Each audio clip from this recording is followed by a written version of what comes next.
Ladies and gentlemen, guys and gals, non-binary pals, and the technicolor rainbow in between, this is Modular Media Wrestling Podcast, and welcome to Denny's! I'm your host, Chris Boingo Ryder Gaston, and with me, as always, is my tag team partner in this endeavor.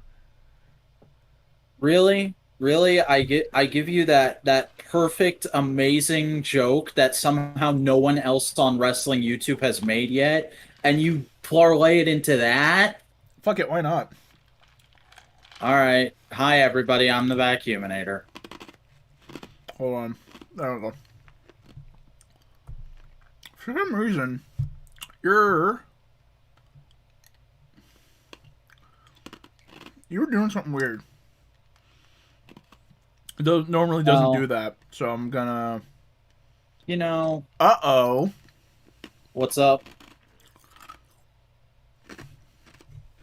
What's going on? I don't know. Because you're not moving unless Discord is up. What the fuck, dude? And it doesn't do that normally.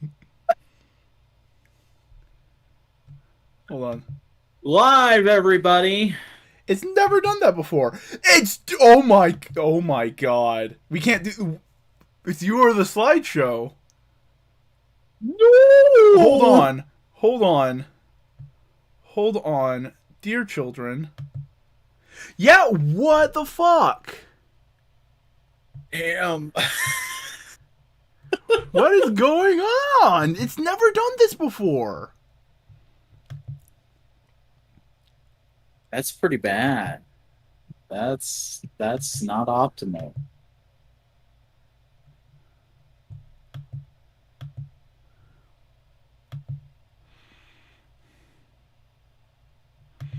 No, it's not. Because it should just be picking you up, but it's not. Like, what the fuck? It's never done this before. I don't know. Do you want me to try leaving a call or something? No, it's not. It's the streaming app. That's what's doing it. Huh. Oh wait, hold on. Now it's not doing it. What the fuck? Now you're moving. You're fine. Everything's golden. What happened? What happened? I don't know. Hold on. Now you're not moving.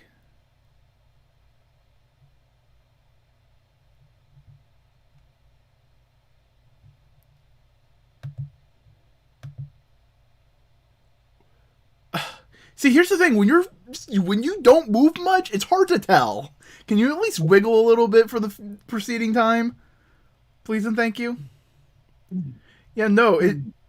What the fuck? Okay.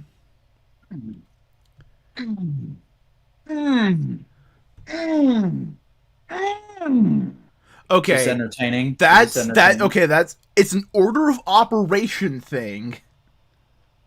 What the fuck?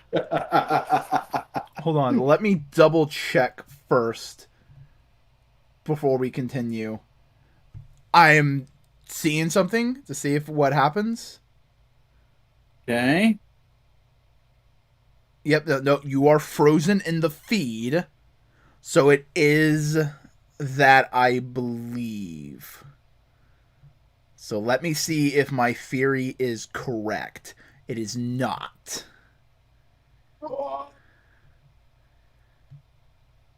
It is correct there.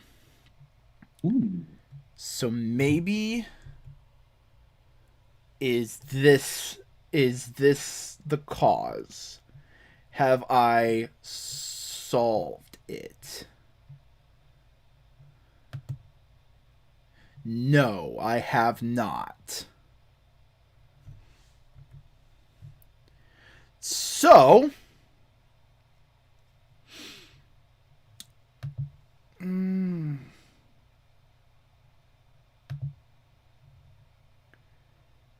okay.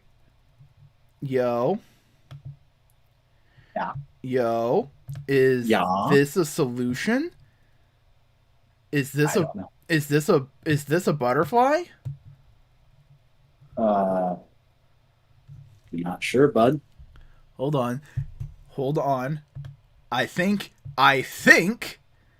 we may have gotten figured it out. Hey people, you want to know what this is? Is it? It's live. From Saturday night? I mean, sure, it can be. Oh. We're in the future. Yeah. We're going to be doing 2-page reviews this week. That's not what I want. I want the top. Give me the top, not a bottom. Not a bottom bunk boy? I mean, are you a bottom boy? No, I never actually slept on the bottom bunk, I don't think. I don't think that's ever happened to me. No, once on a field trip, yeah. So you're a bottom? Occasion. When the situation requires it.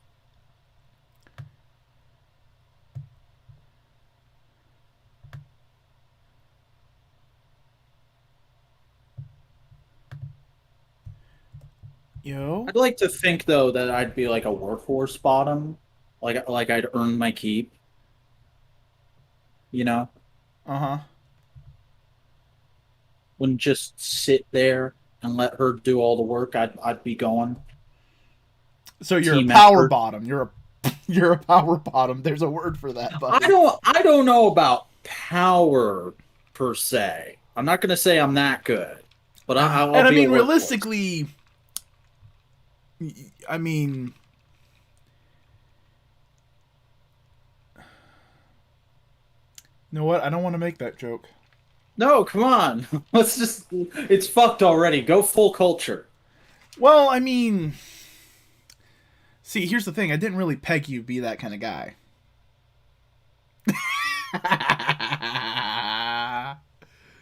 Here's the thing, I have actually given it serious thought. I wouldn't be opposed to trying pegging, but I don't think I'd like it. Fair enough.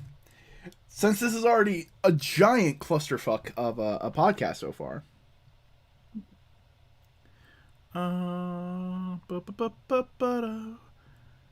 Can I close this and be good? I can. I can. Bitchin'. Alright. So, we got this all figured out. Don't know what changed, but something did. And made it so back wasn't moving when I had the slideshow on full screen. So I got it so the slideshow's not on full screen anymore. So are you just gonna cut out like the last 10 minutes? When you post this to the feed? It hasn't been 10 minutes. It has been 10 minutes. Jesus. But this is MMWP where we talk about professional wrestling that we liked in the week. How was your week, bud? My week was very interesting. I started off this week in a shit mood because it's just been issues unrelated to this kind of stuff I've been dealing with, but things have really picked up in the last couple days. Just in all aspects of life. I've had a really good 48 hours. I'll put it that way. That's good. That's cheeky. That's peachy keen. I have been fucking in the mind fuzz. Ooh. Yeah. That sounds like a that sounds like it's going to be a catchphrase for our group for a long while. I was going to say, why didn't this thing happen? Oh, Chris was in mind fuzz. Oh. I was going to say it sounds like a King Gizzard and the Lizard Wizard song. It is. Enter your mind fuzz. Oh, where do you think I got it from? Dude, I've literally only listened to the one album you made me listen to for yeah. Well, they've released like 5 more. Good for them. But no, we have a lot of wrestling to talk about. But also, not a ton of wrestling to talk about. It's a strange thing. Mm-hmm. We have a lot of substantial wrestling to talk about. We have a lot of matches to talk about. I wouldn't even say that because the matches were longer. They were more substantial. Yeah. Yeah. But in the meantime, hey, here's our logo, Whoa! Isn't that sexy? and here's the slide I put the most effort into. Oh, I can't wait till I see it in 3 minutes. I want you to see this slide because I want you to see how much effort I put into this slide. All right, I'm waiting for the delay.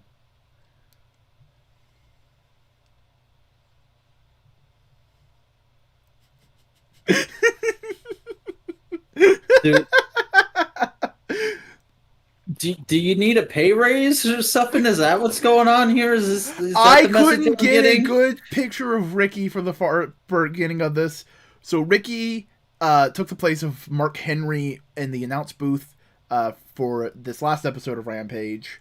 AEW Rampage 9/17/2021 from the Prudential Center in New York, New Jersey. Or Newark, New Jersey. Newark. Excuse me. Newark. Not. Newark. At least they're not like WWE and call it New York. Mm-hmm. So yeah, Ricky is he didn't just fill in, he's replacing Mark I mean, Henry full on. when they did it in the first place, he was filling in, but now he's just that officially.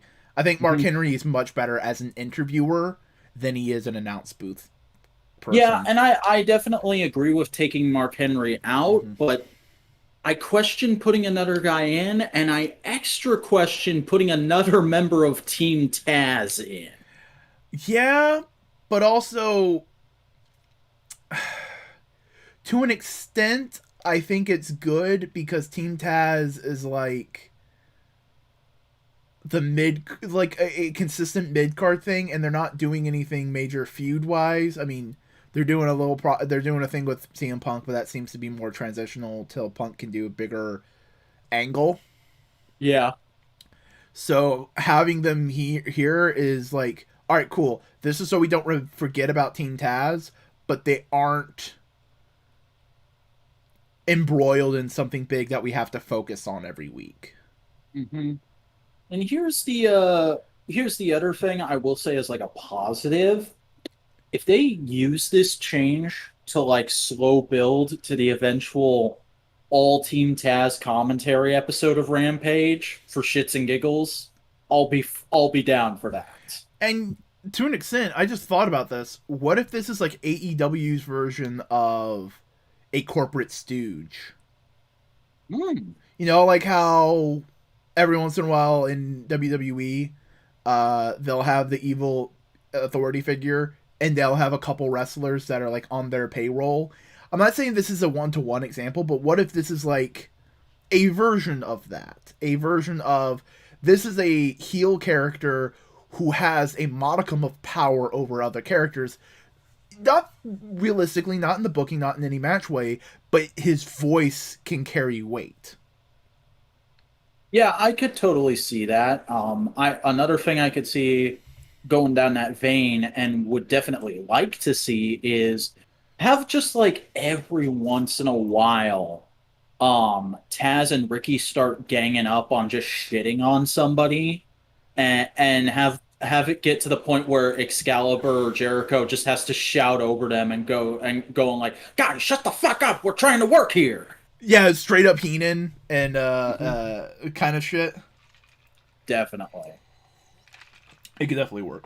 It can definitely work. But the first match we have of Rampage is the Lucha Brothers versus the Butcher and the Blade, and this was really good. It was pretty good. I don't know if I'd call it amazing, but it was a really No, solid tag yeah, it's a match. really solid tag match. It's a solid defense for the Lucha Brothers. It's a cool showing for Butcher and Blade, and going like, oh hey, by the way, they're a cool tag team. Look at them. Yeah. I also really dig Penta in a, or not Penta, Phoenix in a jean jacket. Like that's Yeah, just a great look for it him. is. It's. I hate to put it this way. It's working class. Hmm. Emphasis on class. Yeah. But yeah, no, it was a good, solid match. It's nice to see Yeah. a solid defense for Lucha Bros, and I cannot wait to see what their first like major feud is. Yeah, and the whole freaking the whole strategy what's their name? Butcher and Blade Mm-hmm. had of fucking Oh tying yeah. Penta's mask to the turnbuckle. That was awesome. That made Oh for yeah. such a cool ending to the match. Oh yeah, and it continued Penta's older big brother babyface moments of like he willingly sacrificed his mask so he could save his bro, and then he's just like lying there going like, I can't show my face. Yeah, which I feel like is them subtly building a little more towards something they said at the All Out media scrum. Eventually, they want to have one more match with the Young Bucks with Tony Khan's permission. They want to do a hair versus masks match. Yeah, part of me would love to see that match. Bucks gotta lose it. Yeah.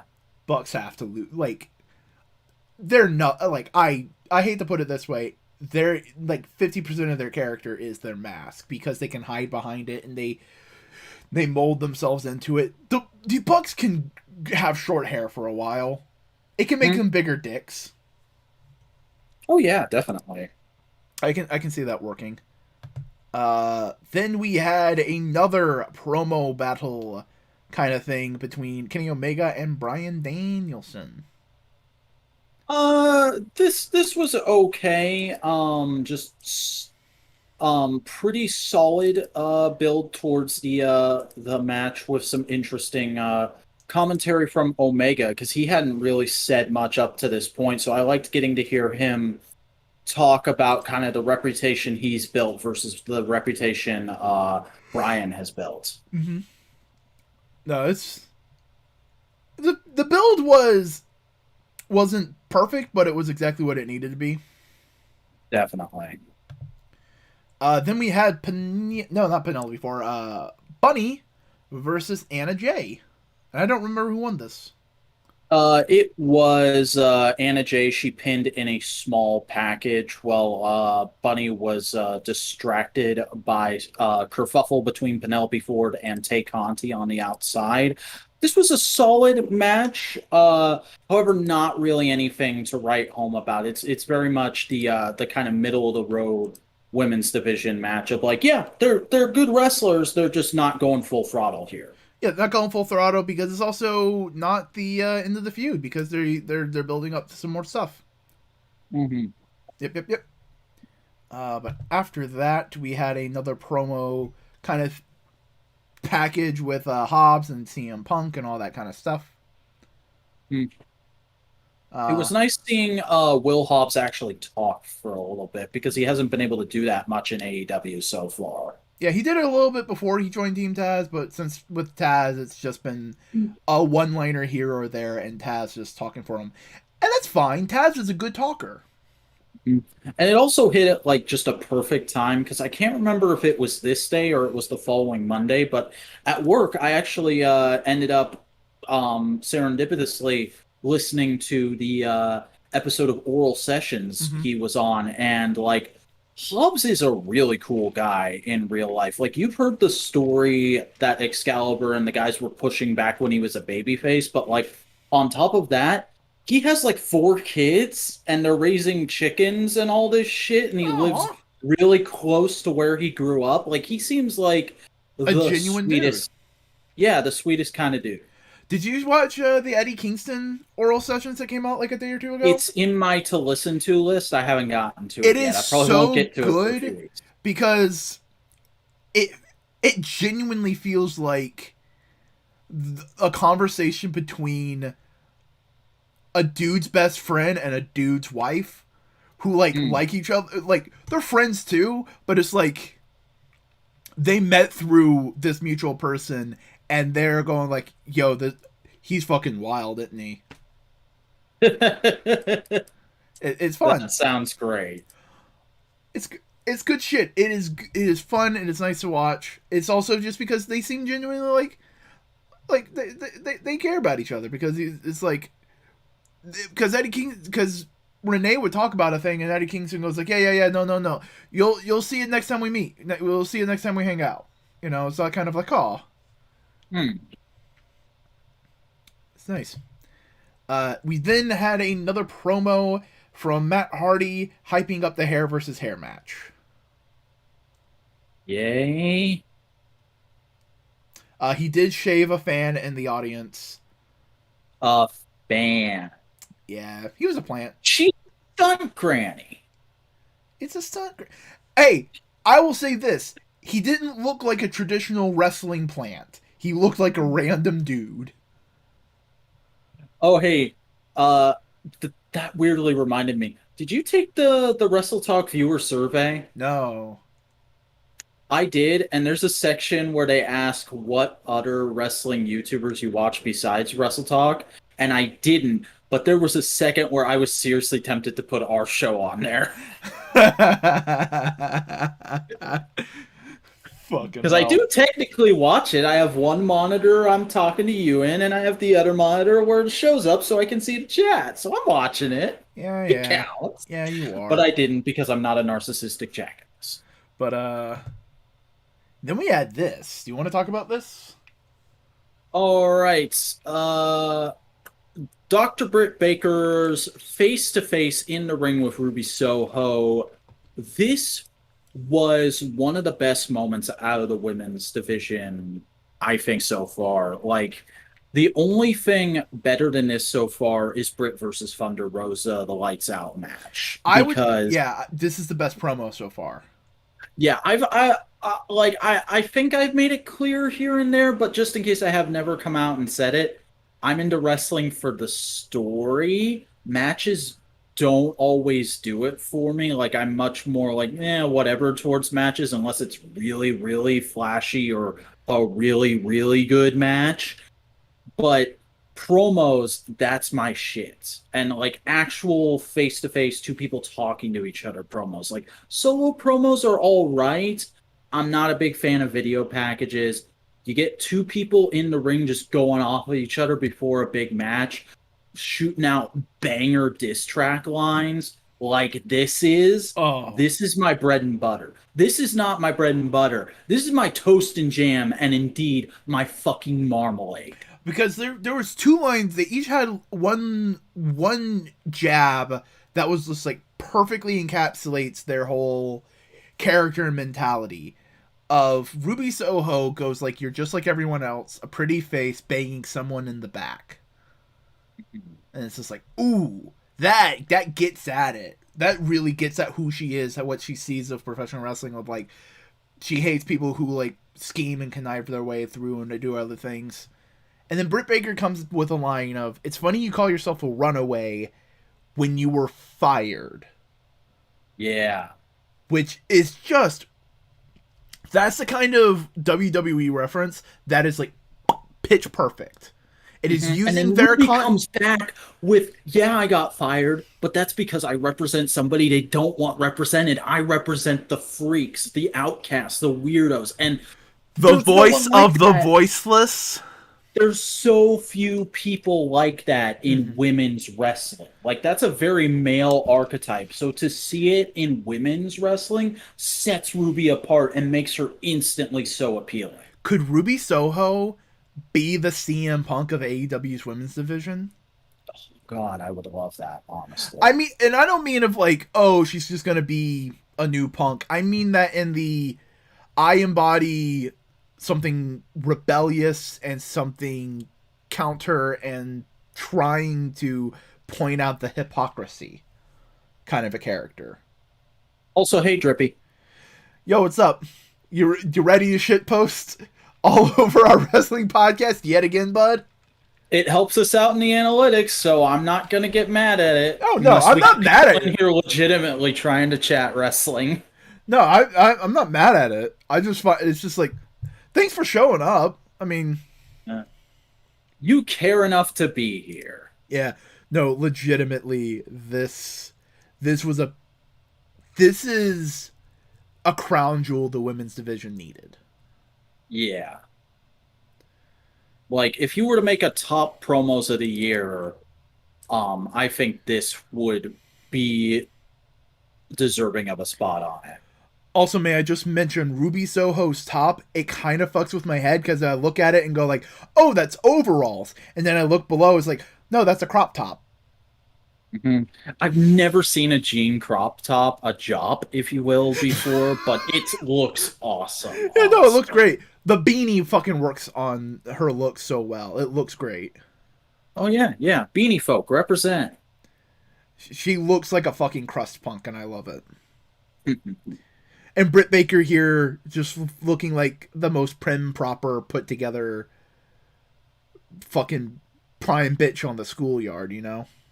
Yeah. It's just this is a great feud. This works so She well. she looks like her daddy gave her $200 to spend at the mall and she bought that jacket with it. Oh yeah. Also, because she's a dentist, it looks like a fucking those jagoff dentists who buy motorcycle jackets to make themselves look tough. Is that a thing? It's kind of a thing. It's not a super thing. I've never heard of that, but that is hilarious. Yeah. And then we had the main event: Fuego del Sol versus Miro. In a match for the TNT Championship and Fuego's car. Fuego's Hyundai. His little workhorse, his little commuter. Yeah, yeah, yeah. This was fun. I like this because it shows that Fuego is improving as a character, but he's not this level yet. Here's the thing, I like this, but I didn't like it as much as their first match. No, their first match was better, but like to an extent, I can understand why this is here. It is to get Sammy into the feud, but it's also to show that like Fuego del Sol has been a jobber, but through his time in AEW so far, he has improved and he can almost go toe to toe with Miro. Yeah, it really like here's the thing. I like his first match more or their first match because it felt more fun in that oh, he's a jobber, so he's just spamming his biggest attack over and over again to try and take out the boss. But this is more a standard wrestling match. And to an Um, extent, I think Fuego del Sol needed something like that to show, like, yeah, no, he's not just a jobber. He can hang with us, you know. he's a part of the roster now. Yeah, And but that's fine, that makes sense, but it's very serviceable just getting us to the point where he inevitably loses. Miro puts him in the game over with the keys in his mouth, and then Sammy comes out to make the save and holds up the title. So we're getting Sammy Guevara versus Miro for the title pretty soon. And you know what? I could honestly see Sammy winning. I could. I still, my heart is still set on like Malachi Miro. Yeah, that would be pretty amazing. Oh yeah, especially with the ending of the thing on Dynamite this week, we may be entering into another stage. So this is a possibility. Um, I'm still wondering if we're gonna get the Miro Street Fighter 2 car spot because it's so obvious. You have to do something like that. I mean, have you looked at the Rampage spoilers? No, and I don't want to. Okay, I haven't either, so no Rampage spoilers in the chat, folks. I could see them doing it as part of Rampage Grand Slam. I can. Um, but in the meantime, that was it for last Rampage. But we have something new to talk about. Um, AEW is working with the Owen Hart Foundation. This is fucking amazing, honestly. It's Like, it was such an incredible, like, wake up, sort of slap in the face moment for the wrestling industry because I just saw everybody for like 2 hours straight talking about how wonderful this is and also taking the moment to go, like, oh, yeah, that's right. Owen's wife never said she hated wrestling. She said she hated Vince McMahon. and the fact that that legacies like this can have a home in AEW now, Mhm. like the legacies of the characters and the people that Vince pissed on, you know. Yeah, and they're already talking about they're going to have a yearly tournament in his honor, the Owen Cup. There's There's going to be legacy merchandise for him, shirts on shop.aew. Figures. Jeremy said they're doing luminaries figures of him. Oh, So good. Um, I'm just so glad that like this is a thing that can happen now. You know. like this is to be honest, I've seen maybe one or two Owen matches, and I've never like specifically dived into his body of work because I always thought it might be a little hard and a little weird considering the circumstances behind his death. This is the first thing I've ever seen that makes me go like, "Oh, I should probably finally get off my ass and watch some Owen stuff." Yeah, but like, imagine AEW being the home for like legacies like this. Like, they can't do it because of the whole legal reasons. But imagine AEW getting a Dusty figure that's not the polka dot Dusty. They could do that. They have NWA partnership. They could do an NWA Dusty. They could, I'm but I don't know if they have the rights to Dusty. Like they could use the name Dusty Rhodes. I think Dusty sold that to WWE. hmm, I don't know. be an interesting thing to think about. Another great thing. Mm-hmm. They could get the Macho Man license Macho Man would be interesting. Would be cool. because Macho Man had a pretty sizable career before WWE and after it as well. Mm-hmm.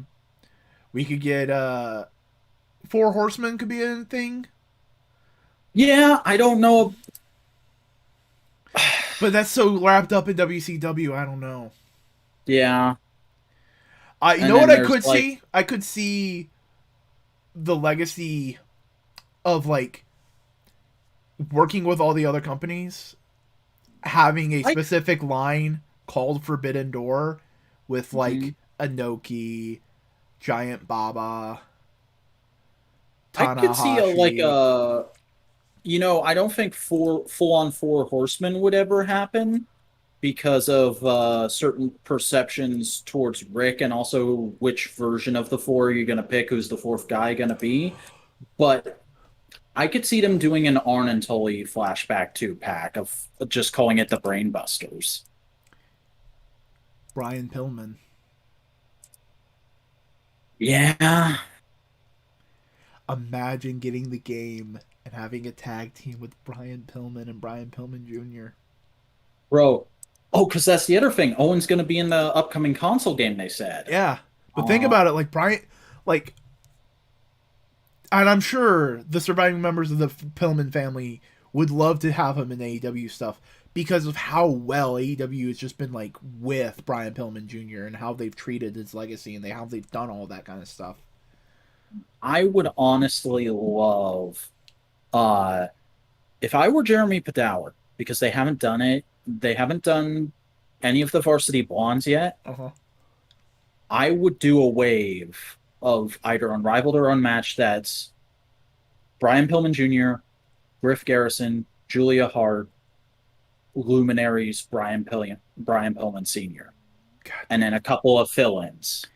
man, but like, just imagine that it like because if they like had that in the game, that'd be the trailer for the whole game, and they go like play as your favorite legends, and they'll have Owen Hart, and they'd have a couple others, and then you just see a part of the game, and it's Brian Pillman Jr. and Brian Pillman Sr.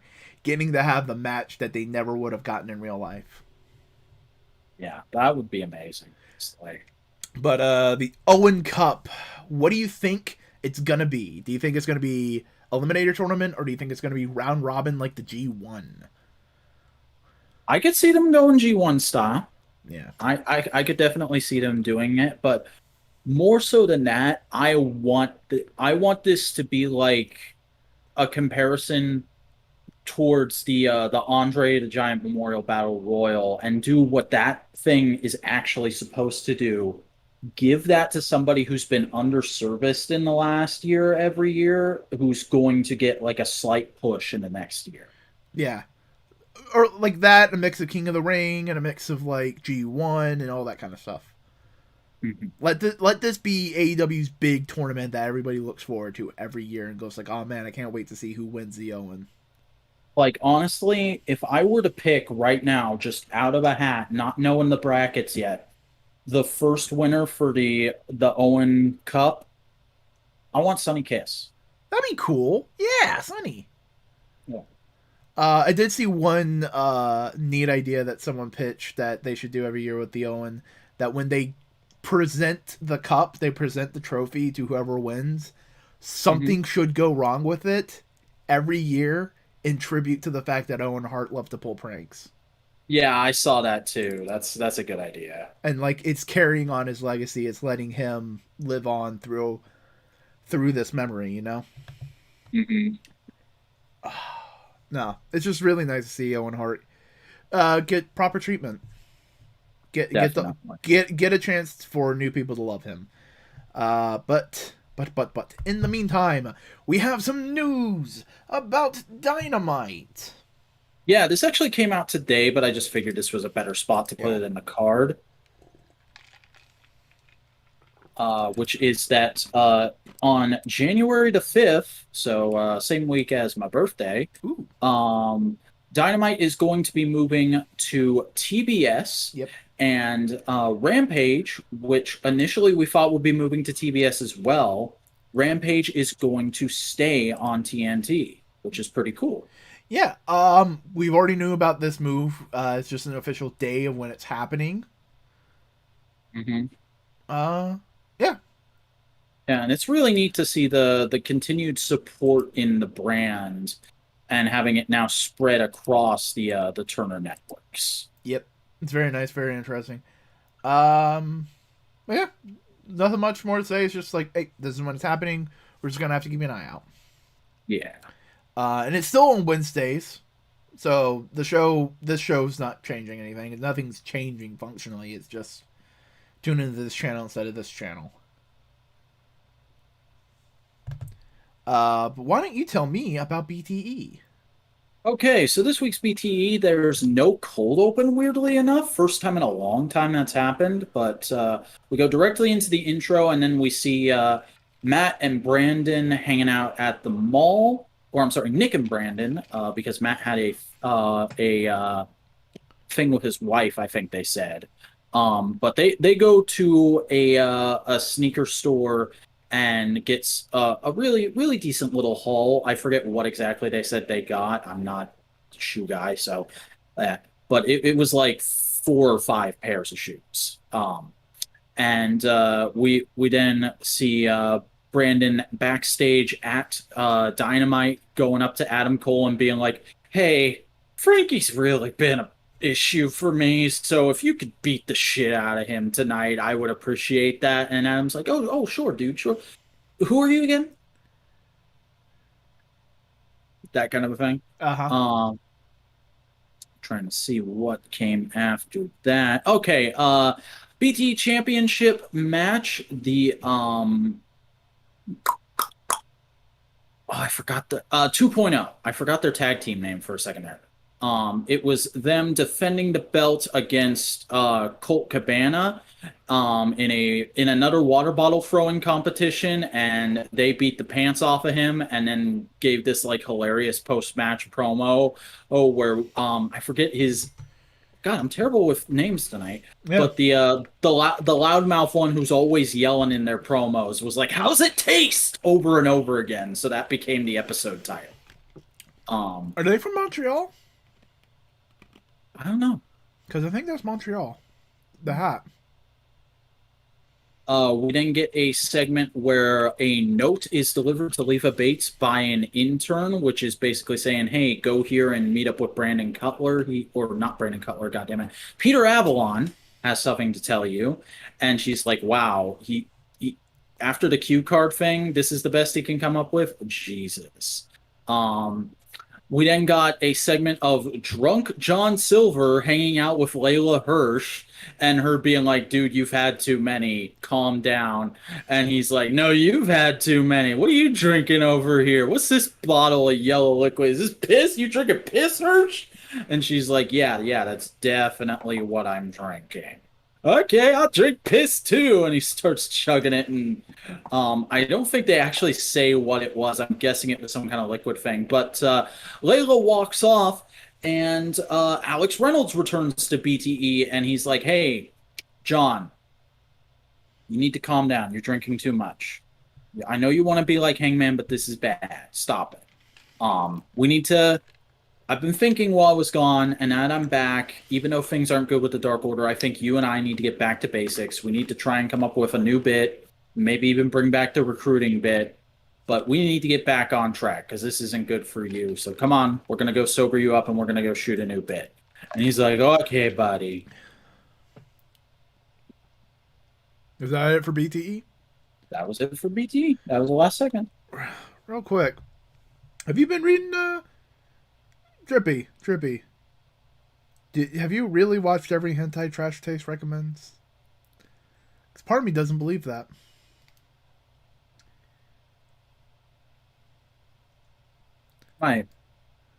Might do that at some point. I don't know. I don't like actual animated hentai. It's weird to me. Oh, so you're Connor. Facted the No, blog. Connor demands movement. Oh, yo, I you're don't the like opposite movement. of Connor. You're Oppo Connor. Yeah. I'm You're anti Connor. yeah, that's exactly what I am. I'm anti Connor. I prefer dojins or porn with actual humans in it. I know you were just shitting and posting Drippy. I was just more like, that's a bold statement right there. Because they have also recommended Emergence, and nobody should read Emergence Yeah, unless you're reading the JoJo end of Emergence, which is the only canon in. definitely. You have no idea what I'm talking about, do you? Not entirely. I mean, I listened to that episode, but I don't even recognize the name. It's been a while. Emergence is a dojin where every mind rape dojin trope. It happens to Oh. her. All of them. Oh. Like okay, and fuck it, who cares? In the fucking end of it, she dies and is reunited with the kid that I think she had an abortion. Or no, the kid that she was pregnant with, they both die and they meet in heaven, and essentially she gets to have a relief of suffering. I really regret constantly forcing lewdness into our podcast because I feel like it has led to this. I encouraged it too much, and it's See, now gone too far. here's the thing. Realistically, I am speaking of this from a very cold and detached perspective. It's been a while since I've seen that Trash Taste episode, Drippy, so I don't know what exactly you're talking about, bud. I mean, I will say this, Drippy. There's a part of me that's kind of like I kind of just want to watch Mother Knows Breast for the meme. Like Yeah. I don't know, I doubt I'd jack off to it, but I want to watch it just to say I watched What was it. the one that Garnt suggested that was just like pure comedy, like absurdist comedy? I remember what you're talking about. I don't remember the name of it. Well, we'll just have to go back and find it. Yeah, let's both rewatch the episode tomorrow. Buddy We'll boy. we'll have a group watch in Buster's server. No, we're not doing. That's a no for me, pal. This ain't it, Chief. All right. Let's get back on track. Sammy's vlog. Sammy's vlog. Tell me. Yeah, he's not I even just calling it. okay. Okay, hold on. Looking at this picture, is Sammy's right eye lower than his left? From Might our be that. perspective, our our right on him, does it look Might like... be. Also, I just Might. realized this single thumbnail makes him look like Sid from Ice Age. I mean, I've always low key thought his face looked kind of weird in a way I didn't understand, but yeah, that connects the dots. I mean, he's still handsome. Look, I'm not going to say Sammy's ugly, but he's not someone I would call handsome. He's a very... Okay, he's that kind of, like, dude that you know... He's not going to be everyone's taste. But there's going to be a specific subset of people who are attracted to men who will find him incredibly handsome. I mean, clearly, dude's engaged. Yeah, no. He's happy. Yeah. But what I'm saying is, like, there are dudes that are a specific look that aren't traditionally handsome. But you go, like, I know that there's at least a million women who would fall madly in love with the way you look. Yeah. And I mean, like, since we're just doing this now, I've always been someone who's like, because Sammy has an amazing body. He's got a great physique. Mm-hmm. But I have always been very staunchly, I very staunchly believe in the phrase butterface. Because, like, you can have the most rockin' body in the world. If your face isn't cute or appealing to me in some way, I'm not going to want to get with you. Because that's the main thing I'm going to be looking at when I'm talking to you. Yeah. Sammy Guevara is kind of like Michael Cera. Yeah. Yeah, that's actually a good comparison. Because, like, you can look at Michael Cera and go, like, you're not ugly, but you have such a specific face that you're not to everyone's taste. Yeah. Sammy Guevara is not ugly. He's just not to everyone's taste. Because, like, look at that nose. That is a nose chiseled out of marble. Mm-hmm.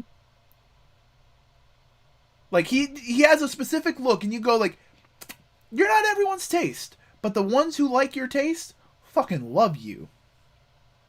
Yeah. So tell me what happened on Sammy's vlog. All right, so we start off with a basically a send him home happy promo Sammy did on Miro after Rampage went off the air. Then it goes to the intro, and we cut back to the beginning of the day, where we see that as part of AEW's community outreach program, Fuego Santana, Sammy, and I think a couple others went to like a Meals on Wheels place and helped pack meals all morning. And they said apparently it was actually really hard work, and they felt like that was their workout for the day. So that was interesting. Good to see AEW keeping up with stuff like that. I really like how they're doing that, because it's just like they mentioned that, oh yeah, no, whenever we go to a place, we try to help out the community. But it's not like this big, like, major thing they film promos about. Like, Mm-hmm. It's not like a John Cena Make-A-Wish video pack. and it's always smaller things, like, because WWE and other major companies like that like to make a big deal out of it. It's like, oh, we're helping this major charity. See all the work we're doing, all this kind of stuff. Or they make their own major charity. Hey, let's take 5 minutes to talk about Connor's Cure. Yeah. No, AEW just goes like, all right, what's a local thing that we can help that's very specifically local? Like, how many times have they worked with specifically Jacksonville charities for Jacksonville, Florida? Mm-hmm. I mean, one of the first pay-per-views was specifically to benefit victims of that club shooting. Mm-hmm. Like, it is very, like, they don't go to they go, and I think that's kind of nice that they go to a community and go like, hey, we want to help you out for, like, this week that we're here. We don't want to, like, the glad hand, we don't want to fucking, like... We're not trying to parlay this into good favor in the media. We're just doing it because it's the right thing to do. You are hosting us for the week. We want to pay it forward. Mm-hmm. The media buff we get is a benefit. It's a side benefit. It's not the main attribute. Plus, I imagine so many of these guys are just like, because it's a thing that AEW is trying to do, that so many of these people who are there wouldn't necessarily would want to do that, but wouldn't think about it. But now that it's there, they go like, oh, you mean I can travel around and also wrestle and also help people? Fuck it, yeah, let's do that. But then we cut over to the venue where we see the guys, the vlog crew, talking about what they think is going to happen in the night. Bit of a comedy thing. We're using the Aaron Solo and Sammy kissing clip from last week.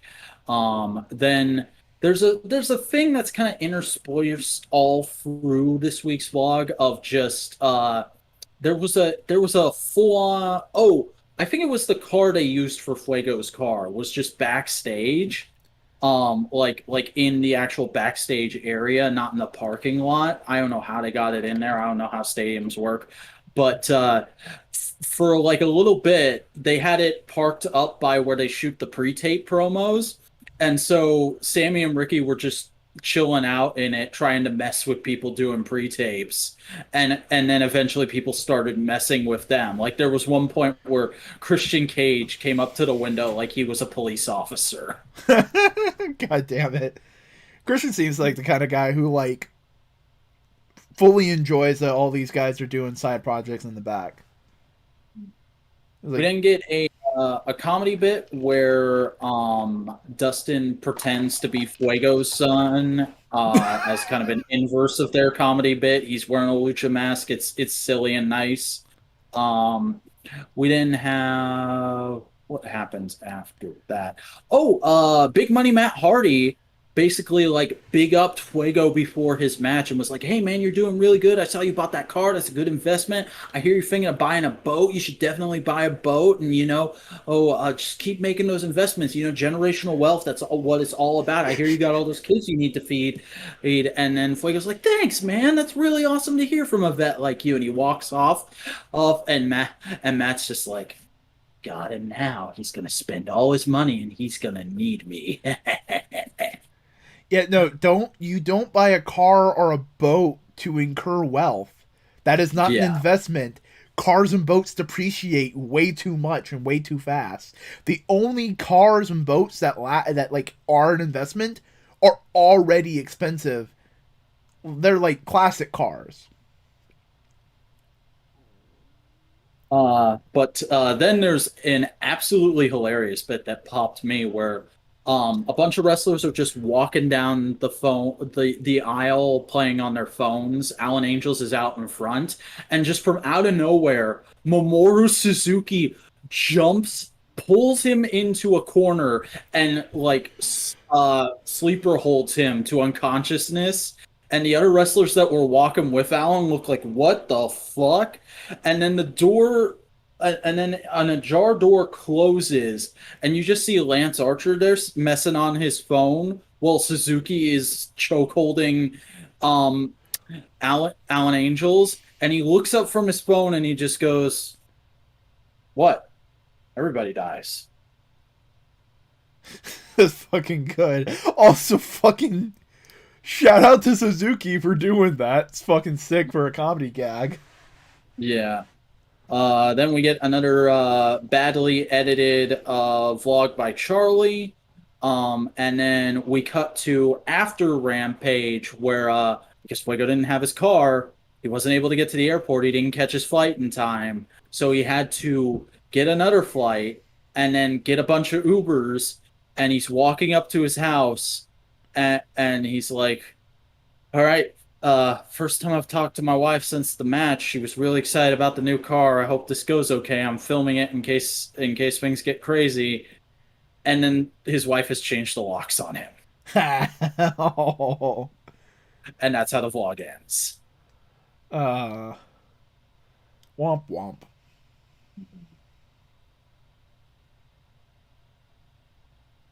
Yeah, solid vlogage this week, I would say. Yeah. But I didn't watch the Road 2 promo package, do you? It was some really hype shit, like really, really good promoting the show and putting it over. I can't remember any specifics anymore because like I watched it a few days ago, and Sure. I was watching it while I was doing other stuff. But it was like one of the best road twos in a long time. That's why I put it on the card. Like Was if it for the you, entirety of Grand Slam or just Grand Slam Dynamite? I think just Grand Slam Dynamite. There might have been a mention of the Super Click match, but I don't think so. Okay. Because they did the whole thing in one night, so for the people there, it was 4 hours of fucking choice ass wrestling. Mhm. Honestly, I wouldn't mind. I don't want Rampage to be 2 hours every week, but I wouldn't mind having pay per view weeks like this every once in a while. You know, I think that's what they're going for because they said there would occasionally be mini pay-per-view style specials on TNT for Dynamite. because like Dynamite and like another Grand Slam, which is like Rampage being 2 hours, do the whole thing, and like I can feel that. I can get behind that. Mhm. Um, but that would also be the beginning of Dynamite. So should we take a quick tiny break, go piss, and come back and talk of the dinos? Yeah, I could use a Piz before we do some more biz. All right, go do your piz biz. Who's fucking Gallows? Who's Anderson in this fucking convo?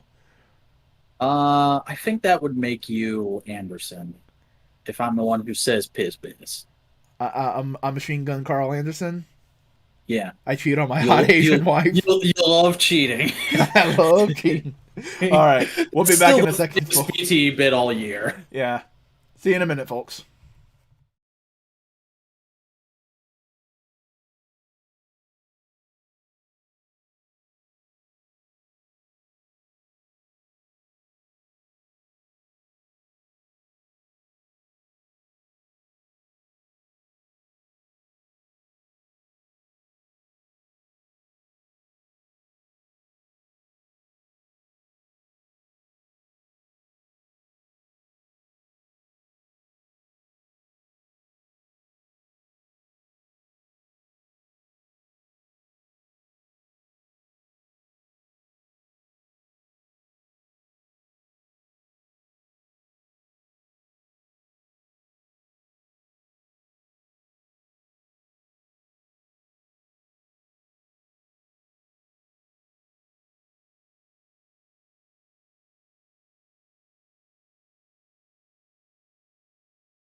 Dynamite, dynamite, dynamite, dynamite.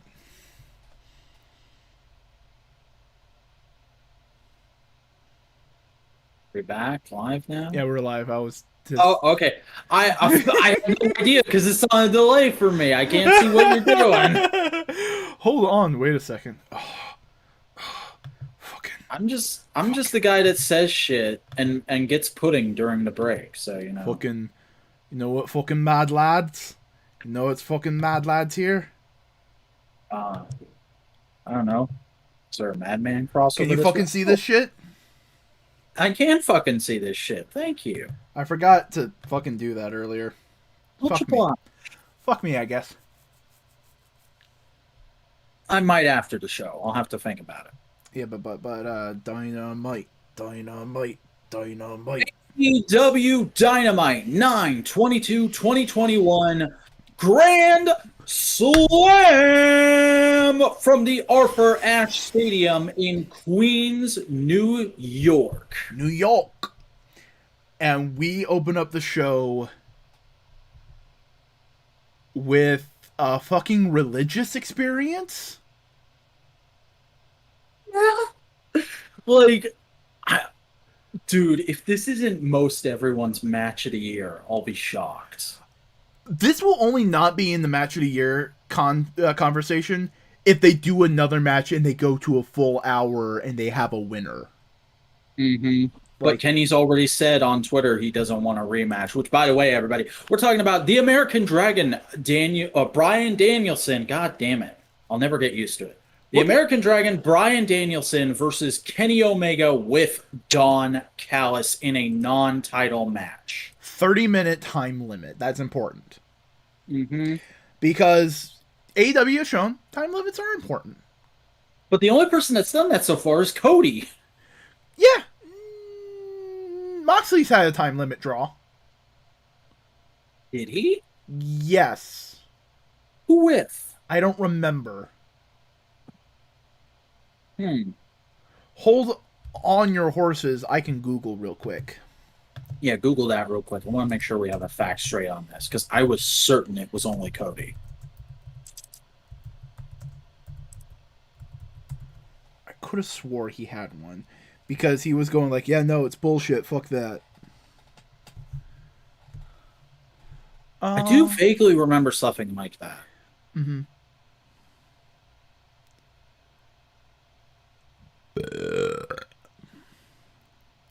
Pack. Oh, was that the Iron Man match? Time limit draw, AEW Dynamite. Ends in time limit draw. Yeah, it was Pack versus Moxley. Okay. Yeah. All right.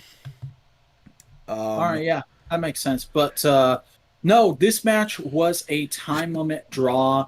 No spoilers there, but for 30 straight minutes, it's just some of the best professional wrestling I have ever seen. And keep in mind, this is the guy who earlier this same broadcast said he isn't a match guy, prefers very flashy, very quick matches.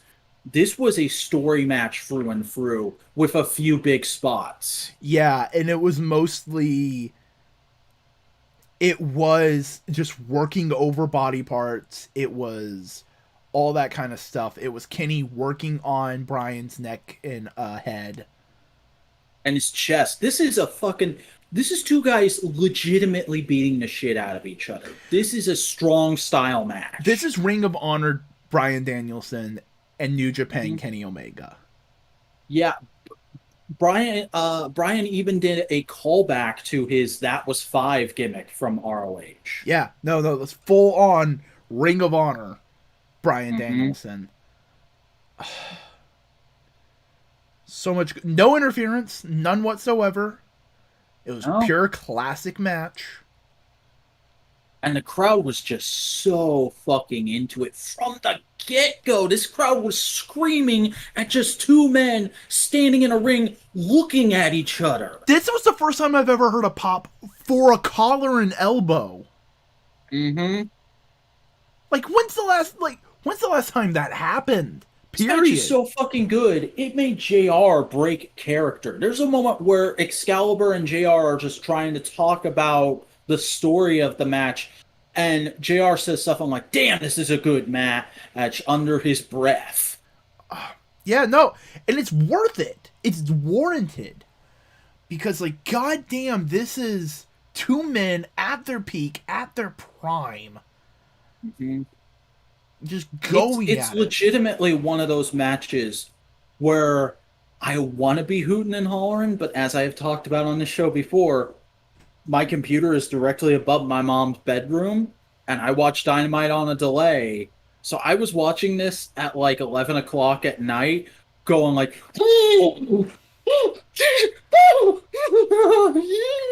over and over again. The fucking the V trigger, that V trigger. V trigger from the very tippy top of the stage, which, by the way, for a minute, can we just talk about how fucking cool this stadium looked?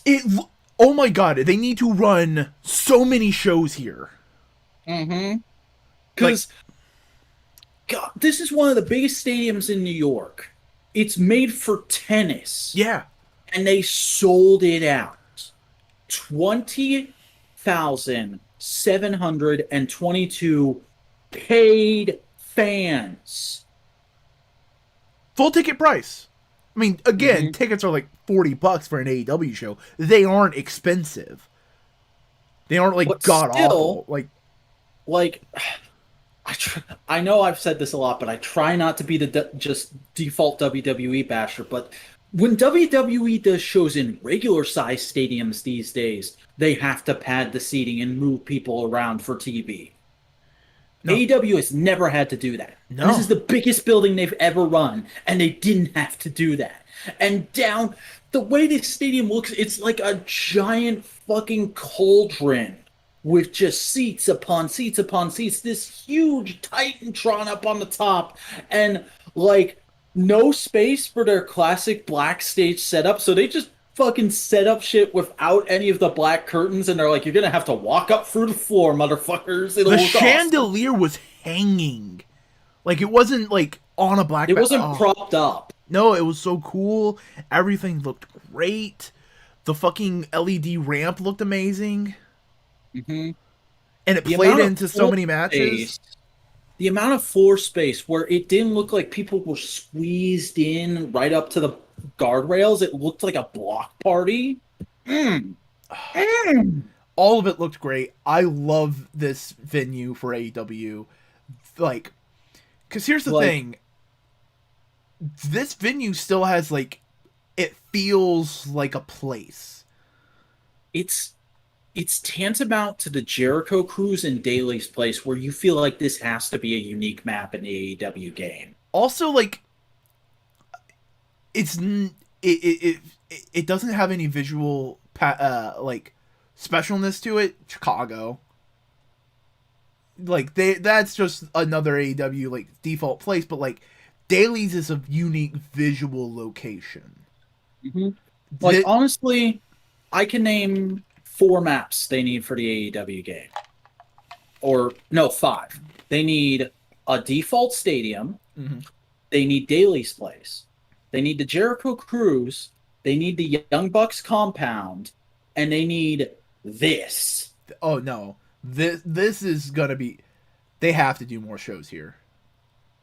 They have to. It is that good of a place. At least once a year. At least once a year. This should be their New York home. If they ever do a show in New York, this is where they go. Fuck Madison Square Garden. Fuck Excalibur say New York is now AEW country. Goddamn. I love the... Okay, because here's the thing. They could go on and on about... People can go on and on about, like, fuck AEW for just continuously WWE bashing. I love their framing of it now. It's not like, oh, no, we're not bashing WWE. We're professional wrestling. Yeah. We're the only professional wrestling game in town. Because as fucking Mike Sempervive said on Wrestling Observer today, WWE has never cared about wrestling. They've No. never, at least since Vince took over, they've never wanted wrestling. They've wanted to be in with the entertainment industry. And you know what? That's fine. There's a place for that. Yeah, no. But we're not into that. We're fucking wrestling fans. We want fucking wrestling. And this was wrestling. This was professional. This was wrestling. This was wrestling. Goddamn, like so much of this was amazing and wonderful. The chops, the amount of just brutal fucking chops. Mm-hmm. Like, it's the first time, I think, ever that I've made, like, a screenshot of a badass move from a match. The thumbnail for promoting the show on Twitter. Yeah, no, it is phenomenal. It is fantastic. BRYAN looked amazing, but of course he does. He had a month and a half off. Yeah. And he's also, like, in like this is the first match of what he said will be the final run, the final full-time run of his career. And it's like, it's reinvigorating because you know what this fucking match is? This is Rock Lee taking off the weights. Oh yeah, no, because this is Bryan Danielson did a fucking cattle mutilator. When's the last time he did one of those? ROH, motherfucker, because Vince hates him.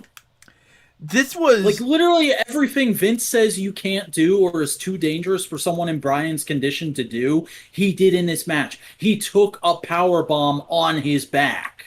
Oh my dude, he fucking gave himself. He did a Frankensteiner as a counter to a one-winged angel. Amazing, simply amazing. God damn, it is a masterclass. And even then, the finish was brilliant. Because here's the thing, people were expecting a time limit finish because they were going like, okay, it doesn't make sense for either of them to win now. Time limit finish. Fine, great, cool. We expect it. Just because we expect it doesn't mean it's bad. Well, as soon as I realized the match had gotten past 16 minutes, I was like, oh, this is going to be a draw. This might be a draw. Mm-hmm. Okay, and again, this is a 30-minute match. It felt like 20. Mm-hmm. Like, it's just so well paced. It's so well paced. It's so quickly paced, but it's not fast paced in the way a Bucks match is. Because a Bucks match is a million miles per hour, and you go like, "Oh shit, did I fucking miss something? Go, god damn it!" It's quick. It's not quick, fast, flippy shit. It's all right. We did this. Cliche. Let's get to the next thing. It's cliche to say this about wrestling, but this was legitimately in-ring storytelling. Mm-hmm. Really good, really solid. But like at the when they were at the two guys. I'm sorry. No. It's just two guys who have been so lauded as the best over and over again that now that they're finally face to face again after all these years, they have this primal need to prove, fuck you, I am the best. I don't care what the people from where you're from say, I am the best, and I'm going to prove it by beating the living fuck out of you. Oh, it's so good. And, okay, we get near the time limit draw. We have the 1 minute remaining. And people were going like, oh, they should have had the other time. They did. They did have the other time limit announcements. The crowd was too hot. You couldn't hear it. Like, Jesus. That should say something. 1 minute remaining. They gear up to just beat the shit out of each other continuously. Time happens, and neither of them are on the ground wasted. They're both still capable of going more. Mm-hmm. It's funny because the entire match, Excalibur's going like, oh, he's trying to set up for the LaBelle lock. He's trying to get to the LaBelle lock. And finally, after the time limit goes off, Bryan's just like, God fucking damn it, and puts him in the LaBelle lock. Oh, it's so good. And he holds the lock, and then the Elite come out, and they absorb any heat that would have come from doing a time limit draw. Mm-hmm. With the fucking 3-way super kick with the super click. And before that, I love how they just like, because like they're heels, but they're still best fucking friends. So their first priority is just get him off of Kenny, throw him into the turnbuckle. Kenny, are you okay? Holy shit. Yeah, no. This was amazing and fantastic. Fuck, we need another one. Jesus Christ. We need a rematch. So good. Incredible. Absolutely incredible. The literal fucking definition of instant classic. Oh yeah. Here's the thing. If you watch WWE Daniel Bryan recently and go like, "Oh, okay, I'm not quite sure sold on Daniel Bryan." And you're going like, what's the big deal? Why is he a big thing? Show him this match. Mm-hmm. Like this match makes you go like, "Oh, I see what he is now. He's a polite Wolverine." Am I like he's a polite Logan. Yeah, Ferocious, small, he'll kick your fucking ass, but he's nice about it. definitely. It's just it was phenomenal. It was so good. Genuinely amazing. And then we have it says a live interview. It was just CM Punk cutting a promo. Yeah, but it was a damn good promo. Oh, it's a Punk promo. Of course it's damn good. Like, CM Punk just doesn't miss with the promos. First of all, coming out saying like, "I'm sorry, the ramp's too high. I can't stage dive this time." Oh, it's Um, adorable. Getting on the mic and saying like, "I'm glad I don't have to perform on this show because how the fuck do you follow that?" And then like talking about New York and how long like it's one of the few times I'm okay with an artist pandering to a New York crowd by just talking about New York because he's like New York is a professional wrestling state, but there hasn't been real professional wrestling here in a long time, and now it's back, and now I'm so glad I'm back in it, and I am so much angrier at the people who tried to keep me away from it. Yeah, and he turned that anger toward Team Taz and was like, "You tried to take me out, so you didn't have to fight me. You should have finished the job. Fuck you. I'm gonna beat your ass."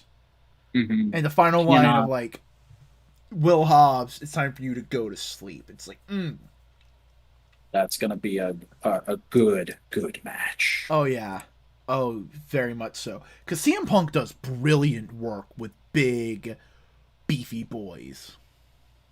Because think about it, his biggest feud in WWE was John Cena. Yeah, He does good work with big beef boys. But then we had MJF versus Brian Pillman Jr. this match was so good. Oh yeah, this isn't star making turn for Brian Pillman Jr. in the same way that like Darby Cody was a star making thing for Darby. Like Brian Pillman's been good. He's been notable up till this point. This match hit different. Oh no, this match hit different. This match showed that like he can be a single star. He can go the distance. Mhm. He And can I be love on how a it wasn't, and that happens even when he gets beaten. Like it's such a great fucking thing about AEW that people are just allowed to have these amazing matches where they look good even in defeat. And even the fucking valets get over. That spot with Julia getting into it with MJF, I was hooting and hollering, bro. Oh yeah, and MJF is a fucking slimy ass bitch using Julia as a shield. And It then she like takes a moment to compose herself and then walks up to him and is like, "Hey, fuck you, don't do that again." so good. Goddamn, MJF is great in this role as essentially better Miz, Yeah, he's Miz on steroids. but not because he's not huge. He's not jacked. He's just better. He's a better Yeah. wrestler. No. I mean, philosophically, he's on Philosoph- yeah, true, steroids. true, true. But he's like, but he has that Miz kind of attitude with a little bit better edge.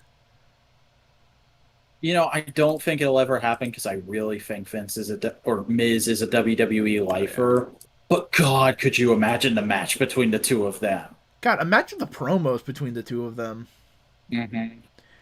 Because Miz can work babyface. Miz I don't can't. think MJF can, but No, I know Miz can. but imagine the Miz cutting a promo, doing his Miz style promo, which is slightly edgy, gets to the cut of it, and MJF just looks at him, and goes like, "What the hell are you talking about, you PG grandfather?" Is that the best you got? The future is now, old man. It's yeah, essentially it's just like, come on, that ain't nothing. I've heard worse shit on Twitter. You don't get where I'm at by acknowledging shit like that. You think you got something here? Nah. But also, Brian Pillman Jr. fucking looked amazing. Yeah, he's fucking solid. He looked like an amazing babyface that I can't wait to see have the TNT title. Yeah. Do you think? I could see him honestly. There's a lot of mid card homegrown talent for AEW I can say this about, but legitimately, I could see the AEW championship around Brian's waist before I'm 30. I can see that. Here's the question: do you think they're gonna break up Varsity Blondes for him to have a singles run, or do you think he's gonna be doing a singles run like Jungle Boy and still have a tag team? I think for now they're doing the second thing, but I can definitely see an eventual split up. You know Although what? I would see it be more like an amicable New Day style split up of we've got different projects going on right now. This just makes sense. Or what if they turn him heel? What if they turn him like crazed tweener like his dad? Don't do That his would be dad's crazy. gimmick, but do something like I can because he had a little bit of that edge this match. He had a little bit of that fire, I could see it. I don't know if I want it, but I could see it. and I wouldn't say like just be Brian Pillman again, but like a little bit of Brian Pillman, a little bit of Stone Cold Steve Austin, a little bit of John Moxley. Yeah, yeah. Basically, like a character's like, I have been trying to play the nice guy for all of you. And like, I'm tired of it. I'm tired of Mhm. just like trying.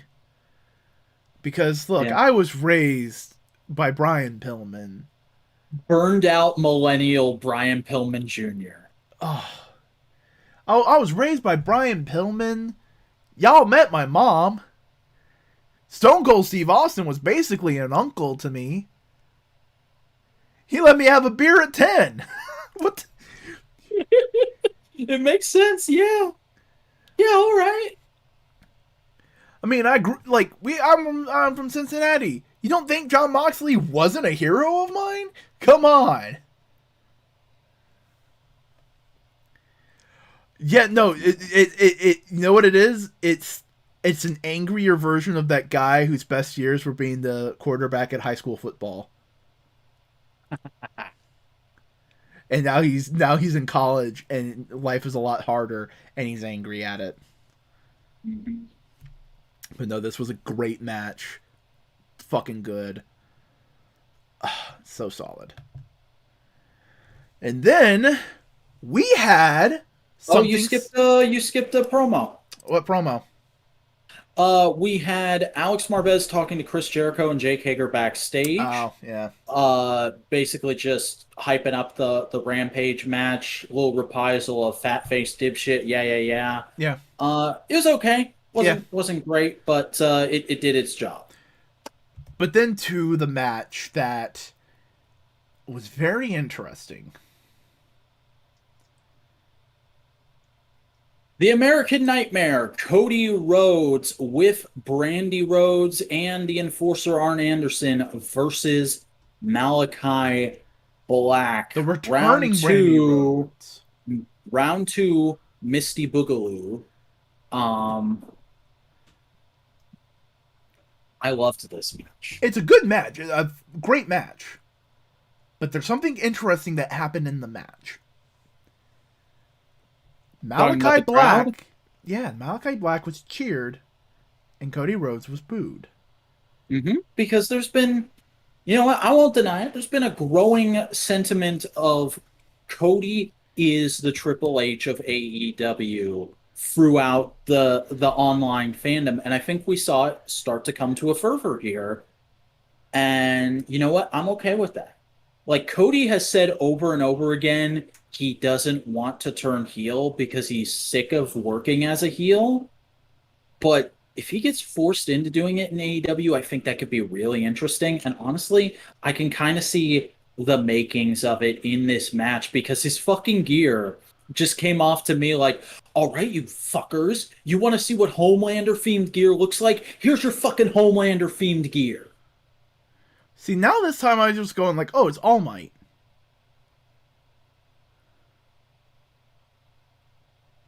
Fucking weeb. I don't watch fucking The Boys. Why would I watch a show about superheroes written by a dude who hates superheroes? Fuck that shit. I don't know. I haven't watched it either. I just know the reference. I've seen the memes around. I've seen I've seen certain other things from the show, we'll say. And here's the thing. I don't think Cody should turn heel. I think Cody should turn asshole. That's kind of the same thing. No. A heel's an asshole and a dick and is meant to be hated. This is a Cody. The Cody I have in my head is the one who just goes like, alright, fuck you. I don't fucking care anymore. I don't care if the audience boo me. I am going to do anything to win. Fuck you. I could see that, yeah, because again, like the whole story of this match is okay. Ollie Davis called this match overbooked on his review, and I just want to say this because we haven't called Ollie Davis out in a while on the show. Ollie, if you think this is overbooked, go change your fucking rating of Lucha Bros versus Young Bucks from a couple weeks ago. Here's the thing, though. Overbooked, there is a lot of, like, individual bits in it. But I think that's the point of this match. There's a difference between all these bits, there's a difference you know between bits and high spots. There's a bunch of bits, not high spots. High spots flow into a match better. This is like, all right, we're gonna stop the match and do a bit. Yeah, but I liked all the bits, and I think all the bits are kind of like building towards this point of like, Cody didn't learn his lesson. He thought the lesson from the first match was, oh, I can't just spam crossroads. That's not always going to work. I gotta be more clever. I gotta do more stuff. But that's not the lesson. The lesson is stop being so goddamn showy.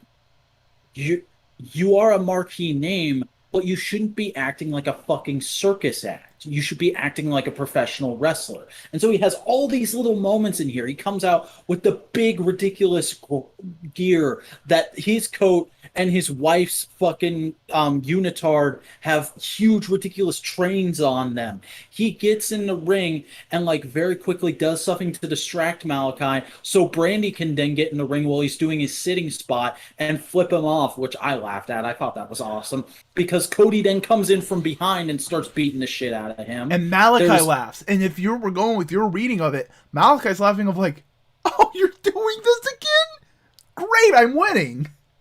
And then there's another spot that I know there was something else, but I can't exactly remember it. And then the third thing is, and yes, they botched it. They kind of fucked it up. Arn got on the wrong side, jumped off, and the crowd reacted to it. But then he got on the right side of the apron, and he was yelling, and Cody got knocked into him. And so he has to take a break to check on him. And he's like, and even Arn is going, what are you checking on me for? Get back in the ring and win the fucking match. And that gives Malachi just enough time to go under the ring and get the mist. And it's Malachi.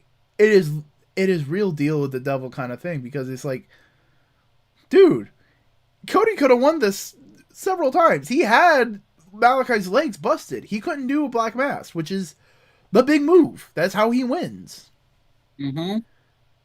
But he's like, so I could see Cody coming out of this and being like, God damn it, nobody understands. They just don't fucking understand. They don't understand the pressure I'm under, that I have to be a spectacle, that I have to be a show, and fuck them for not understanding. I'm just gonna get more aggressive and more showy. Fuck you. I'm gonna put on a fucking WrestleMania style entrance every fucking match now. Fuck all of you. Ah! I can see him going that way. And I would love that, honestly. I'm ready for heel Cody Rhodes. Give me heel Cody Rhodes in AEW. Like I could like here and here's the thing. Realistically, you can play that tweener. As long as it doesn't do the tropey person in power abuses that power stuff, I'll be into it. That's a big thing, but I think another part of it is like Malachi pointing out is just like, Cody, you were booed.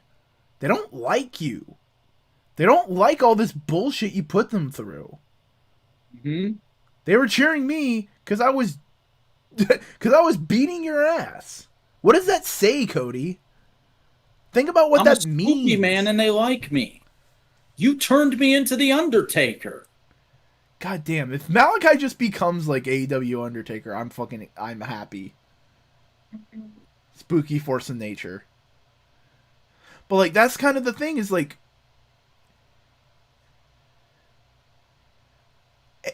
it's following an ideological mindset because he keeps bringing up like this House of Black, all this kind of like religious texts and ideas with the Malachi is doing. That realistically you can fold into that idea of like, no, you need to be focused on what you're doing. Focus on the violence. Like Yeah. like Malachi's entrance is showy. It's big. It's impressive, but it's not as big and showy as his NXT stuff because it's It's subtler. not a fuckload of pyro. But it's also like subtle because he does 3 poses in 3 different locations and that's it.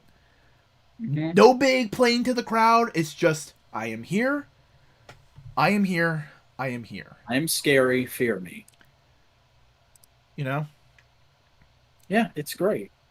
I really love this match. I don't know why so many people are like, "Oh, this is so bad. This is why I don't like Cody."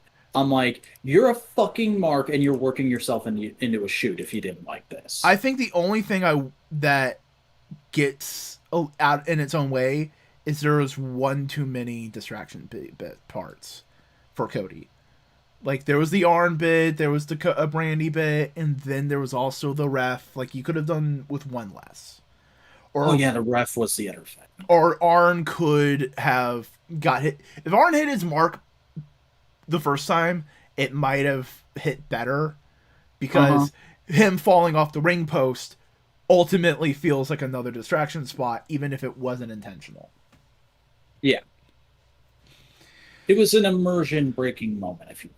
Yeah, but no, I I kind of want to see Malachi do something in the immediacy. I don't want to see him continuing the Cody feud. Yeah, I say he should split off for like a month or two and then come back and build to Cody versus Malachi free at Double or Nothing. And like I want Cody to cut promo after promo of like, no dog collar match, let's do it. And Malachi going, no, fight me. Do Undertaker and Cena at what was it, Mania 34? Reversed? Fight. No, that is the same thing. That is the same thing. Because Cena was going, "Hey, fuck you, fight me," and Undertaker was like, "Leave me the fuck alone. I'm retired." Like, fuck you, fight me. No, you haven't learned your lesson. You won't fight me. You're just gonna do your dumb shit. Fight me, dog collar match. No, cage match. No, all that kind of bullshit. Yeah. Fight me 1-on-1. That's all you need. 1-on-1, no Arn, no Brandy, nobody comes out with you, no pyro. None of that. You get no entrance, none of it. Show me you can really do this. Show me you have not fallen behind your own glitz and glamour. By the way, just real quick before we move on to the match, because I feel like we've said just about everything that needs to be said. Shout out to Brandy for busting her ass in the gym and having such an incredible post baby body. so soon after the birth of Liberty. Like she looked amazing. Yeah, no, she looked good. Um, yeah, no, Malachi's fucking great. You know what it could be? You know what it could do? What? Sammy loses at next week's Dynamite. Malachi goes after Miro, gets the TNT title, and Cody goes like, "All right, you fucker, you've beaten me twice. You've been an asshole to me, and now you have the title that I got. That I was the first That, one who have. I put that fucking title on the map, and now you own it. Fuck you. Cody, we're doing Cody free time. You know that could be fun. Yeah.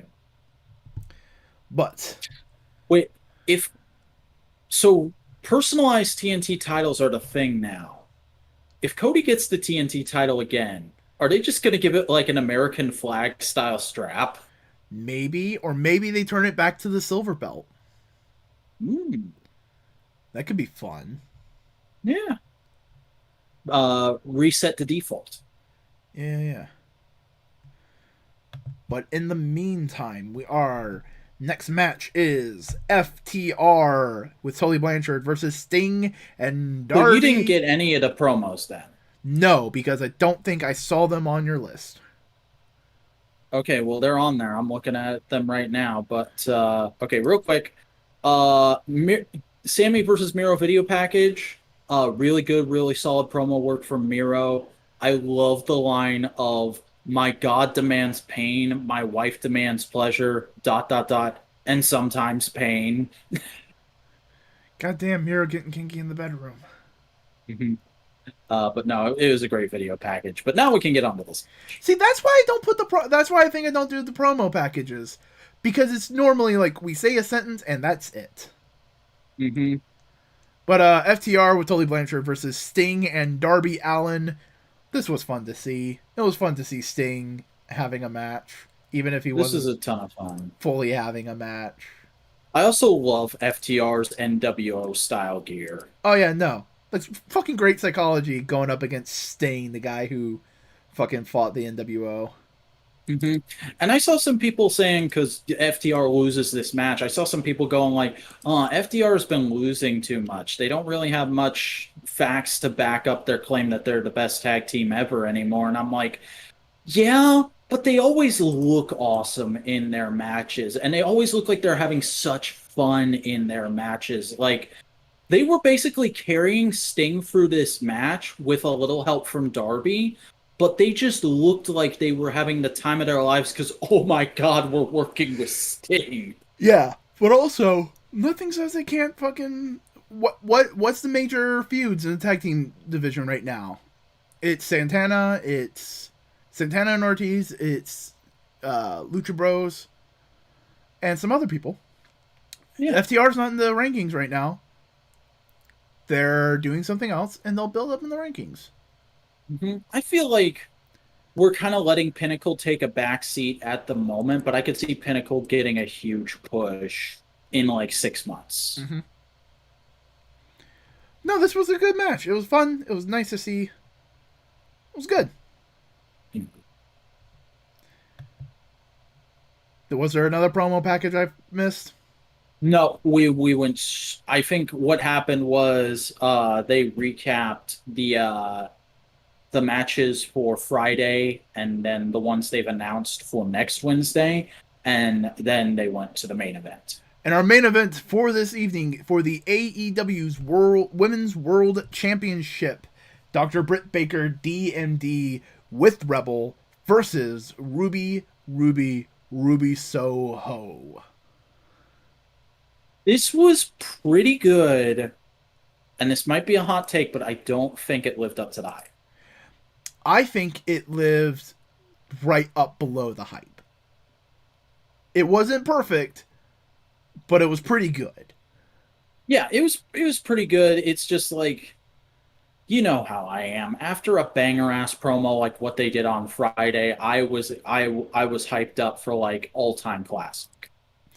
Yeah, but you also got to realize if like they're not gonna what are they gonna take the belt off of Ruby? I mean Britt. put the Oh belt no, on Ruby I right didn't now. think that. I didn't think that, but I felt like we were gonna see some amazing, like crazy move shit that we don't usually see from BRYAN. Like, I don't think there was a Pittsburgh Sunrise in this No, match. they attempted it, but here's the thing: with the way this match ended, they are setting up for a possible future match. How so? I don't think I picked up on that. Distraction finish. Ruby couldn't focus on the match because of fucking Rebel and Jamie. Oh, okay. So you mean a rematch? I thought you meant somebody else was teased. No, no, no. A rematch between Ruby Soho and Britt Baker, and let Ruby have the chase of going up match after match and going like, no, I'm going to rise in the rankings. So I'm going to earn that chance again. Yeah, I could see that. And like you could do a promo of like, this time I'm not going to run away. I'm fighting for this. You know. Yeah. But I could also see them being like, all right, you got your title match out of the thing. Now you got to work your way back up the rankings. Yeah, that's what I'm saying. It's like work our way through the rankings, have some cool matches, have some banger matches with mid and lower card members of the women's division versus Jamie Hayter versus Jade Cargill versus Layla Hirsch. Okay, Versus, see, for some reason, God fucking damn it. I wish I hadn't gotten into wrestling with WWE sometimes because my mind, when you say stuff like that, my mind sets to the default of, oh, they're going to build to another match at the next pay per view. But no, like a chase of that kind makes sense. And I could see them going that way. And it also just makes me go, like, okay, who does Britt face next then in the meantime? So this guy. I don't know, because right now Bunny, Penelope, Anna Jay, and Tay are all in their own little feud, which is doing good. I don't mind it. I think it's fun. Also, shout out to Drippy for just straight up posting fan fiction titles in the comments now. Oh God, what, buddy? Jesus Christ. Anybody who doesn't know the dynamic between us and Drippy will see this chat and just go like, "What the fuck?" But no, I like this. I like this a lot. I like this match a fair amount. Yeah, it's still pretty good. Yeah, that's what I'm saying. It's like it's not exceeding hype, but it's like if this is where hype is, it got it like right there. It Yeah, doesn't like meet full expectations, but it wasn't disappointing. It was just like, oh, okay, cool. I see now what they're doing. I see what they're going for. It is the first of a set, and they wanted to leave some in the tank. definitely. Um, but like now, I can't wait to see more matches out of like, oh man, imagine Ruby Soho versus Abaddon. Oh, Yeah, I that possibility had never even entered my mind until now. Holy shitinsky. imagine babyface Ruby Soho versus fucking Hikaru Shida Mm, mm, or Emi Sakura. Well, Emi yeah. Sakura is not a babyface; she's a heel right now. But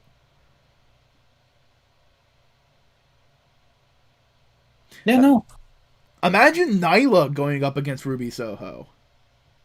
Oh, yeah, yeah, And I can yeah, see yeah, exactly yeah. where it comes from. Nyla walking up to her and going like, "You think you're the freak, buddy? You haven't lived my life, where I was like looked at like a fucking weirdo for most of it because of who I am. You're a pretty white girl. What the fuck do you know about being a freak? You know?" Yeah, Because for people who don't know, Nyla Rose is Native American and trans. So like there is a lot.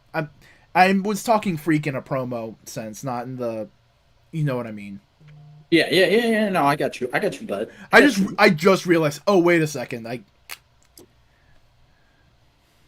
That could have come out. That could be weird out of context. But like, there could be a good feud there. There could be something fun.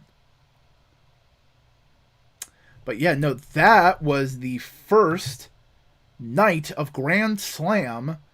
We're gonna get the rest of it on Rampage this Friday, which is today. No, yeah, it's today.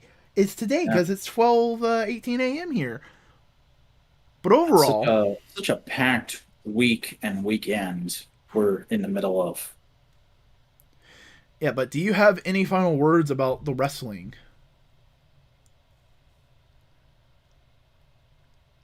As I said in my tweet last night, there's nothing better on this earth than a full glass of whiskey and a good ass pro wrestling show. Hell yeah, this was phenomenal. Here's a thought: when's Hangman Page gonna come back? They've got a show in Norfolk, Virginia coming up, I think, next end of next month. I can see it happening there. Maybe. I don't know. Rochester also seems like it'd be a great place to do it because he's so intertwined with the Dark Order. I don't know. We'll see. We'll see, we'll see, we'll see. But in the meantime, why don't you tell the people where they can find you? Hey everybody, I'm the Vacuuminator. I'm a YouTuber who makes videos about all kinds of stuff, really. You'll want to just go take a look for yourself and figure out whether or not it's to your taste. But go ahead and do that by going to youtube.com/the Vacuuminator. It's spelled TheVacuuminator. I'm also on Twitter at the Vacuuminator, posting about anything and everything I feel like talking about. And I'm on Instagram, posting action figure photography usually every day, but I'm on a hiatus at the moment because I got to build a bit of a backlog. But if you want to go ahead and follow that for when I do eventually get back on the horse there, that is the_Vacuuminator. Hells to the bells. Hey, howdy. I'm Chris, a Boingo Writer Gaston. I do a variety of content on the internet, including but not limited to video essays and editorials, which you can find at Boingo Writer on YouTube. I have a Twitter at Boingo_Writer. I have an Instagram at Boingo_Writer. I also have a Twitch channel where you will see Boingo Writer, the virtual operating system assistant. I can't remember my VTuber acronym. It's a VTuber. Just fucking go along with it. Where we stream a bunch of different things. You should put it on like a sticky note and put it on your monitor. Just I forgot should. it during a stream too. I should, because I forgot it there. Thank God Hatch fucking looked it up for me. Shouts to Hatch. Hatch is good people. Hatch is good folk. Do I have anything else that I want to pimp? We got other shows. You want to see them on Modular Media, which, if you're watching this live, you should subscribe and like and comment this video. In the meantime, hey, we have other podcasts, including this one, including No Price Podcast, where we talk Marvel movies, comics, merchandise, and more. Right now, we're talking about What If. Every week it comes out. How have you been enjoying What If? It's been very hit or miss, but last couple of weeks have been hit, I'd say. All right, yeah, I've been enjoying it. We also have components where everybody who is part of Modular, whoever has the time to do it, doesn't mean we have to be there, comes around and just shoots the shit for a little bit. We just hang out, talk about things that we saw in the week, talk about things we just want to get off our chest, all that kind of jazz. We also have the final show. Why don't you tell them about that? You like Power Rangers? There's a lot of new episodes of Power Rangers coming out right now, and we're talking about them on This Week in Toku or Twit with myself and Buster Corp. Hells bells. And that you can get all in one place on this Modular Media YouTube channel. Hell yeah, such a fucking deal. One click, 4 podcasts, four fucking amazing hosts. Look at us. Look at the two of us. We're fucking hot to trot. And on that note, I think it's time to end this podcast. See you next week, folks.